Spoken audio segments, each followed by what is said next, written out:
అంటే నేను కొన్ని పిక్చర్స్ తెచ్చాను మీవి. ఓకే, అంటే మీకు తెలిసినవే. ఓకే, మీకు తెలియని ఏం కాదు.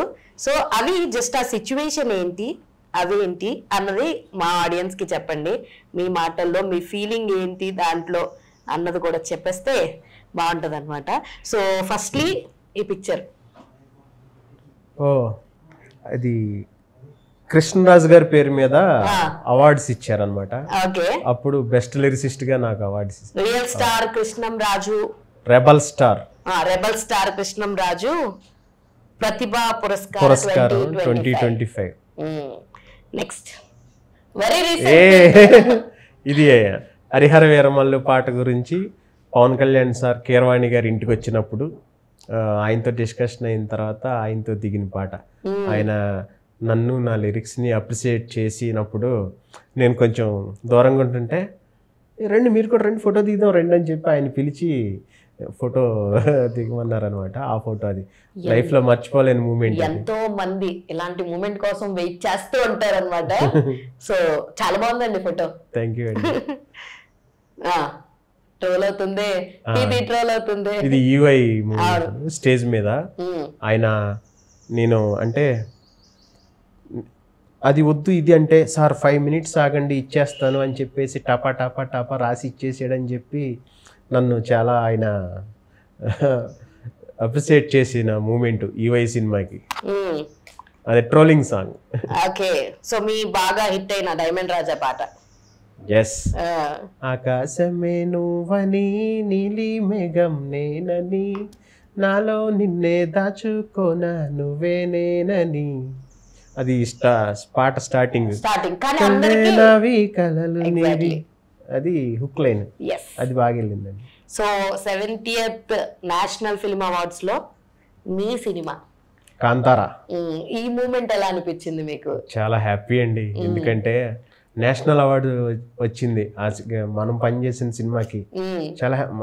చాలా హ్యాపీ కదా. నేను ఆ రోజు నాకే వచ్చినంత ఫీల్ అయ్యాను అనమాట. అసలు యాక్చువల్గా డివోషనల్ టచ్ ఉండి ఒక సినిమాటిక్ వ్యూ ని మార్చేసిన సినిమా కాంతారా. అవునండి, డివోషనల్ గా ఇంత కాంతారా అనే సినిమా ఎంత ప్రభావం చూపిందంటే కాంతారా క్లైమాక్స్ ని బేస్ చేసుకుని ఎన్నో సినిమాలు ఇప్పుడు వచ్చాయండి. అవును, ప్రతి దాంట్లో కూడా ఒక డివోషనల్ టచ్ అప్, దేవుడి టచ్ అప్.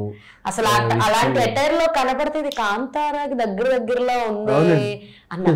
ఈవెన్ దో ఆ సౌండ్ ఏదైతే ఉందో అని అసలు థియేటర్ లో మా ఇంట్లో మా చెల్లి వాళ్ళ పిల్లలు వీళ్ళంతా ఆ సౌండ్ చేస్తా ఉంటారు నేను ఇంటికి వెళ్ళినప్పుడు మా ఊరు వెళ్తే. సూపర్. అండ్ ఇది ఈ ఫోటో. సో ఈ ఫోటో ఎప్పుడుది? ఇదండి వెండితెర అవార్డ్స్ అని చెప్పి విష్ణు బొప్పన గారు అని ఇస్తా ఉంటారు అవార్డ్స్ ప్రతి సంవత్సరం, సినిమా అవార్డ్స్. అప్పుడు వచ్చిందనమాట. సూపర్. ఇది వెరీ నైస్ మూమెంట్ అండి, మెమరబుల్ మూమెంట్. ఇది కాంతారా ప్రెస్ మీట్ అనమాట. అప్పుడు వాళ్ళు హీరోయిన్లతో సో కాంతారా తర్వాత ఎలా ఉంది మీ కెరియర్ లో? అంటే మీకు బ్రేక్ అర్జున్ రెడ్డితో వచ్చింది. అఫ్ కోర్స్ అర్జున్ రెడ్డి తర్వాత మంచి మంచి పికప్ అంటే పాటలు వస్తున్నాయి, హిట్ అవుతున్నాయి, కానీ మీకు పేరు అంత రేంజ్ లో అయితే నాకు తెలిసి అర్జున్ రెడ్డి తర్వాత వెంటనే మజిలీ వచ్చింది, తర్వాత కౌశల్య కృష్ణమూర్తి వచ్చింది, తర్వాత కొంచెం గ్యాప్ వచ్చింది, తర్వాత వరుడి కావాలి వచ్చాయి. తర్వాత ఇప్పుడు కొన్ని చాలా కష్టపడి చేసిన సినిమాలు కూడా ఉన్నాయి, చాలా సింగిల్ కార్డ్ రాసిన. ఇప్పుడు శ్రీ విష్ణుది అల్లూరి అని ఒక సినిమా ఉంది, దాంట్లో నేను అన్ని పాటలు రాశాను, చాలా జాగ్రత్తగా రాశాను. అంటే మా ఫ్రెండ్ డైరెక్టర్ వీడికి హిట్ పడాలి, మా వాడు నిలబడాలి అనేది ఒక చిన్న ఇది ఉంటది కదా, ఫ్రెండ్ డైరెక్టర్ అన్నప్పటికీ అన్ని పాటలు చాలా దానికి చాలా డిఫరెంట్ గా ఉంటది. భగభగా మండుతూ నిప్పులే చిమ్ముతూ అని ఒక ఇంట్రడక్షన్ సాంగ్ ఉంటది. అలాగే ఇంకా మెలోడీ సీతా నువ్వే ప్రాణం అంటూ మనసా వాచా మాటిస్తావా. ఇప్పుడు మన డ్రాగన్ లో హీరోయిన్ ఉంది తను, ఆ సినిమా హీరోయిన్.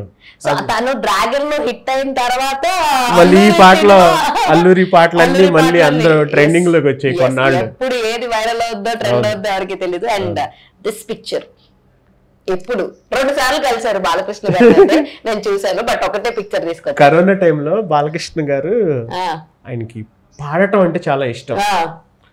ఒక స్టూడియో ఉంది ఇక్కడ, ఆ స్టూడియోలో ఆయన పాట పాడటానికి వచ్చేవాళ్ళు అనమాట.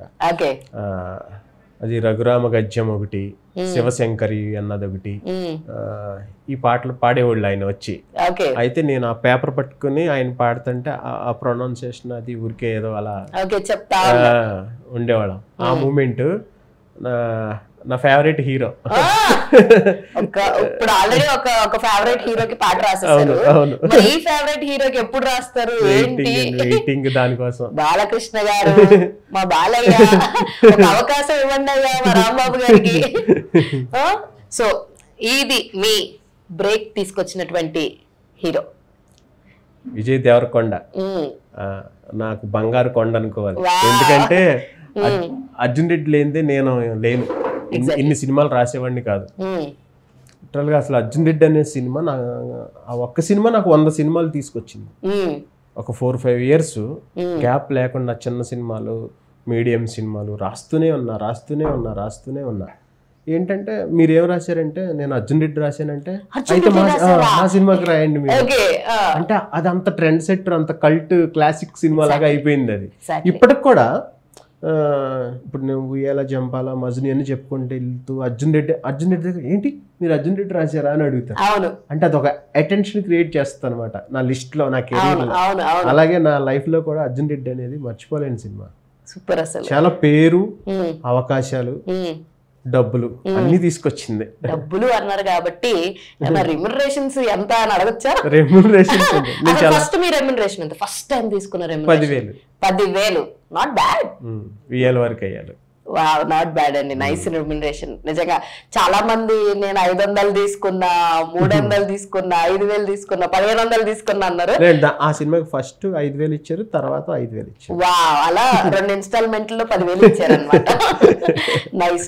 ఇంకా డబుల్ త్రిబుల్ తీసుకోవాలని మనస్ఫూర్తిగా కోరుకుంటున్నాను నేనైతే. ఇప్పుడు 5,000 10,000 లేవండి, అందుకే చాలా ఎక్కువ తీసుకోవాలని చెప్తున్నాను నేను. అంటే అప్పటి నుంచి ఇప్పటికి చేసుకుంటే చాలా వేరియేషన్ ఉంటుంది, బట్ అన్ని బయట పెట్టేస్తే బాగోదు కదా, అందుకే మేము కొన్ని దాచాం. లేదండి ఇప్పుడు చాలా బాగుంది కెరీర్, హ్యాపీగా సాఫీగా మంచి అవకాశాలు ఉన్నాయి, రాస్తున్నాం. ఇప్పుడు ఇంకొంచెం పెద్ద సినిమాలకి ఊపందుకుంటుందేమో అని నా ఆశ. ఇప్పుడు ఈ అసురహననం అనే పాట ఇది ఇంత వండర్స్ సృష్టించి నా లైఫ్లో మెమరబుల్ సాంగ్గా అయిపోయింది. సూపర్.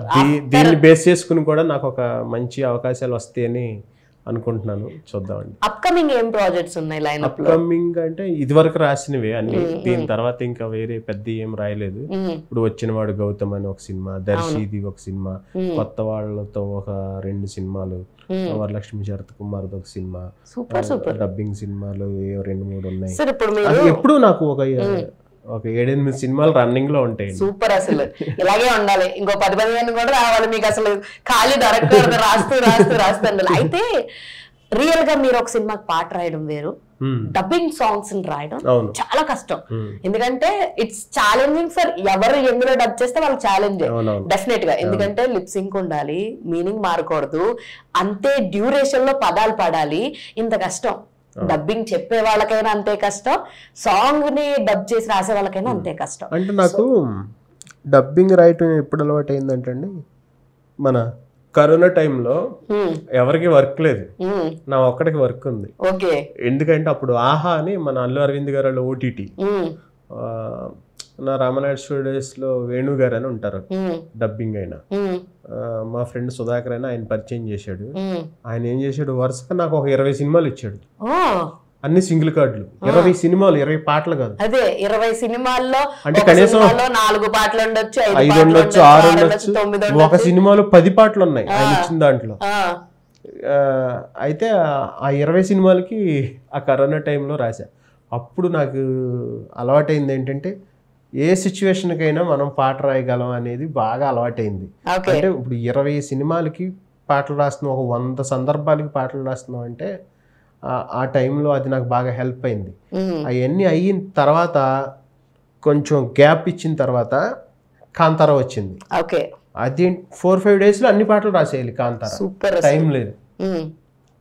చాలా జాగ్రత్తగా ఒక అచ్చమైన తెలుగు పాట డైరెక్ట్ గా మనం తెలుగు సినిమాలకి రాస్తాం కదా, అలా రాశాను కాంతారకి. అందుకే అది చాలా పెద్ద హ్యూజ్ సక్సెస్. మ్యూజిక్ ఉంటదండి, ఫ్లూట్ మ్యూజిక్ అసలు చాలా అల్టిమేట్. అసలు ఎన్నో రోజులు దాంట్లో నాకు ఒక ఇష్టమైన పాట ఉంటది. ఒక హీరో కజిన్ ని చంపేసినప్పుడు వీళ్ళు జైల్లో ఉంటారు, ఒక ఎమోషనల్ సాంగ్. కర్మేరాయిగా కాలికి తగిలితే అని ఒక పాట ఉంటుంది, నాకు చాలా బాగా ఇష్టమైన పాట. అసలు ఆ సినిమాలో అన్ని పాటలు హిట్ అయినాయి, పాటలను మించి సినిమా క్లైమాక్స్ ఒక రేంజ్ లో ఉంది కాబట్టి అది చాలా పెద్ద హిట్ అయింది. ఇప్పుడు నేను అర్జున్ రెడ్డి కాంతారా రాశానని చెప్పుకోవడానికి చాలా ప్రౌడ్ గా ఫీల్ అవుతా, ఎందుకంటే ఆ 2 సినిమాలు నాకు అంత పేరు తెచ్చాయి అనమాట. ఎగ్జాక్ట్లీ. సో అండ్ ఇంకొకటి అండి, బేసిక్ గా మీ కెరియర్ లో పెద్దగా కష్టాలు ఏం పడలేదా? పడ్డారా? సినిమా కష్టాలు ఎంతవరకు ఉన్నాయి? మా రాంబాబు అంటే బేసిక్ గా అందరూ అడుగుతారు కృష్ణానగర్ కష్టాలు లేవా అని. కృష్ణానగర్కి ఎందుకు ఆ పేరు నాకు తెలియదు, కానీ మీ లైఫ్ లో కృష్ణానగర్ కృష్ణానగర్ వరకు రాలేదండి, ఎస్ఆర్ నగర్ లో ఆగిపోయా, అందుకే పూర్తి కష్టాలు తెలియదు. అయితే నాకు స్టార్టింగ్ లో మా ఇంజనీరింగ్ ఫ్రెండ్స్ బాగా సపోర్ట్ అండి, చాలా బాగా సపోర్ట్ చేశారు. ఒక 4-5 years అసలు. అంటే మన పేరెంట్స్ కూడా మనం ఇంట్లో ఖాళీగా ఉంటే అంత సపోర్ట్ చేయరేమో, ఇది 4-5 years ఖాళీగా ఉంటే అంతా వాళ్ళే చూసుకున్నారు నన్ను, అన్ని వాళ్ళే ఆ 4-5 years. తర్వాత నేను కొంచెం ఉయ్యాల జంపాల హిట్ అయిన తర్వాత, కొంచెం రెగ్యులర్గా రాయటం మొదలుపెట్టిన తర్వాత కొంచెం నా అంతటి నేను కొద్దిగా సర్వైవ్ అవటం మొదలుపెట్టాను. అప్పటికి ఇంకా కొంచెం వాళ్ళు కూడా లైఫ్లో సెటిల్ అవటం, వాళ్ళకి మ్యారేజెస్ అవటం, అలా అలా వెళ్ళిపోయారు అదనమాట. సో ఇంతమంది డైరెక్టర్స్తో చాలా మందికి రాసి ఉన్నారు, వర్క్ చేసి ఉన్నారు, మీకు టక్కుమని నాకు ఏదన్నా సిచ్యువేషన్ వచ్చినా నేను వీళ్ళకి ఫోన్ చేస్తారా, ఎలాంటి సిచ్యువేషన్లో అన్నా నా కాల్ లిఫ్ట్ చేస్తారు, అలాంటి స్ట్రాంగెస్ట్ డైరెక్టర్స్ ఎవరున్నారు మీకు మీ లైఫ్లో? డైరెక్టర్స్ విషయానికి వస్తే విరించి వర్మ ఉన్నాడు. విరించి గారు మామూలుగా అంటే విరించి అంటే నా ఫ్రెండ్, విరించికి కూడా ఫ్రెండ్ ఉమేష్ అని కో డైరెక్టర్. ఇప్పుడు ఆయన డైరెక్షన్ ట్రయల్స్ లో ఉన్నాడు. మేము అందరం వెయిటింగ్ ఆయన ఎప్పుడు డైరెక్టర్. అతను నాకు పర్సనల్ గా ఫ్రెండ్స్. ఇంకా అంటే మెన్షన్ చేసి చెప్తే వీళ్ళు ఇంక చాలా మంది ఉంటారు కదా మన జర్నీలో. ఇప్పుడు నాకు 10 years నుంచి నేను రెగ్యులర్ గా సాంగ్స్ రాస్తున్నా. ఒక 200 సినిమాలు అంటే చాలా మంది డైరెక్టర్లు, మ్యూజిక్ డైరెక్టర్లు, ప్రొడ్యూసర్లు ఉంటారు. కాకపోతే మన సినిమా ఇండస్ట్రీలో ఎలా ఉంటుందంటే కొంచెం ఒక పీరియడ్ లేదంటే ఆ సినిమాకి పనిచేసే టైంలో వాళ్ళు మనకి చాలా దగ్గరగా ఉంటారు. తర్వాత కొంచెం మనం వేరే ప్రాజెక్ట్కి వెళ్ళిపోతాం, వాళ్ళు వేరే ప్రాజెక్ట్ ఎవరి పనుల్లో వాళ్ళు ఉంటారు. ఎప్పుడన్నా కుదిరినప్పుడు ఏదన్నా ఫంక్షన్లో కలుస్తాం, మంచిగా మాట్లాడుకుంటాం, లేదంటే అప్పుడప్పుడు ఫోన్లో మాట్లాడుకుంటాం. నాకు రెగ్యులర్గా టచ్లో ఉండేది మాత్రం ఈ ఉమేష్, విరించి వర్మ వీళ్ళు. సూపర్. వీళ్ళిద్దరి నుంచి ఏమైనా కాంప్లిమెంట్స్ వచ్చినాయా? పాటకు సంబంధించి విన్నారా లేదా ఏంటి? విరించి గారు ఏదో అవుట్ ఆఫ్ స్టేషన్, ఉమేష్ గారు విన్నారు. మొత్తం సోషల్ మీడియాలో నాది పవన్ కళ్యాణ్ గారు ఫోటో పెట్టి నా పాటలు పెట్టి ఆయన ఫుల్ వైరల్ చేస్తే ఆ పనిలో ఉన్నాడు ఆయన. ఫ్రెండ్ ఉమేష్ గారు, ఉమేషే కదా, ఉమేష్ లాంటి ఫ్రెండ్ ఒకళ్ళు ఉండాలి, అప్పుడే రాంబాబు వైరల్ అవుతాడు. వైరల్ కదా మరి. నాకు అర్జున్ రెడ్డి అప్పుడు కూడా నన్ను తీసుకెళ్ళి అలా నేను వేటూరు గారి దగ్గర కొంతకాలం వర్క్ చేశాను, వేటూరు సుందరమూర్తి గారి దగ్గర. ఆయన దగ్గర జాయిన్ చేసింది కూడా మీ ఫ్రెండే ఉమేష్ గారు. నా లైఫ్ లో కొన్ని విషయాల్లో కీలక పాత్ర పోషించింది ఉమేష్. మరి పేరెంట్స్ గురించి చెప్పండి. How is your life, educational life ఏంటి, ఎక్కడ చదువుకున్నారు అసలు? ఏలూరు సిఆర్రెడ్డి కాలేజ్ లో బీటెక్ అండి. మరి స్కూలింగ్ ఎక్కడ చేశారు? స్కూలింగ్ కొప్ప, కానీ మా ఊరికి ఒక 4-5 kilometers. సైకిల్ మీద వెళ్ళేవాళ్ళం, లేదంటే బస్సు మీద వెళ్ళేవాళ్ళం. 7th వరకు మా ఊరు వేలుపుచర్ల అని చెప్పి, అప్పుడు కృష్ణా డిస్టిక్, ఇప్పుడు అది ఏలూరు జిల్లాకి ఇదయింది అనమాట. ఇప్పుడు ఏలూరు డిస్టిక్ అది.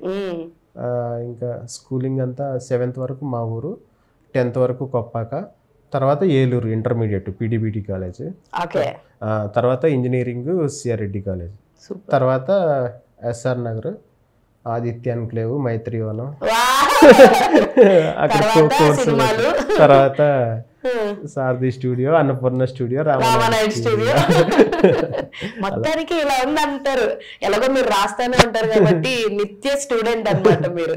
అంతేకండి. ఇప్పుడు పాట మనకు ప్రతిదీ ఒక కొత్త పాటే కదా రాస్తాం, రాసిన పాట రాయంగా. అందుకని మనకి ప్రతిదీ ఛాలెంజే. ఏదన్నా ఒక కొత్తగా రాయటానికి ట్రై చేస్తూ ఉంటాం. ఒక్కోసారి కుదురుతాయి, ఒక్కోసారి కొంచెం కుదరవు. కాకపోతే ఆ కుదరని పాటలకు కూడా ఒక్కోసారి మ్యూజిక్ కుదరటము, సినిమాలో సిచ్యువేషన్ కుదరటం, అవి వర్కౌట్ అవుతూ ఉంటాయి కొన్ని కొన్ని. సూపర్. అలా. సో ఇందాక ఆల్రెడీ చెప్పేశారు బాలకృష్ణ గారికి కూడా పాట రాయాలని. బాలకృష్ణ గారికి, చిరంజీవి గారికి రాయాలండి, అది డ్రీమ్. ఓకే. సో డైరెక్టర్స్ కి కూడా కొంతమంది డైరెక్షన్ లో నా పాట పడితే బాగుండు అనిపించే డైరెక్టర్స్ ఎవరున్నారు? ఒక ముగ్గురు త్రిమూర్తులు. ఎవరు చెప్పండి?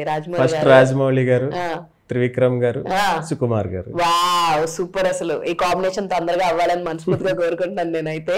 సో అండ్ ఇంకా అసలు మీరు ఈ జానర్ నేను టచ్ చేయలేదు, నేను రాయలేదు, అలాంటి జానర్ ఏమన్నా ఉందా?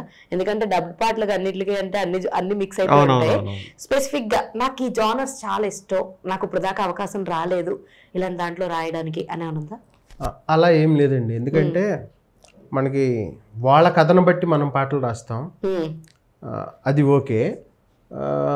నాకు పర్సనల్గా ఈ జానర్ ఇష్టం, ఈ జానర్లో నేను ఇంకా రాయలేదు అనే అసంతృప్తి అయితే లేదు ప్రస్తుతానికి.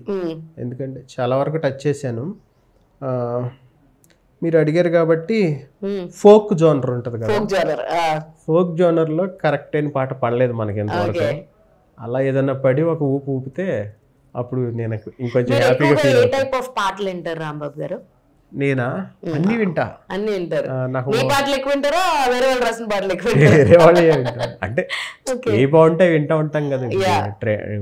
ఇప్పుడు ట్రెండింగ్ లో ఏం పాట టాప్ ప్లే లిస్ట్ ఉంటుంది ఎవరికైనా. అలా మీ దాంట్లో మీ ప్లే లిస్ట్ లో ఫస్ట్ 3 సాంగ్స్ అంటే ఏముంటాయి చెప్పండి? అలా ఏం ఉండదండి, అలా ఏముండదా? మారిపోతా ఉంటుంది. ఇవే వినాలని ఉండదు, షఫ్లింగ్ అయిపోతా ఉంటాయి పాటలన్నీ. పాత పాటలు చాలా వింటూ ఉంటాను నేను. పాత పాటలు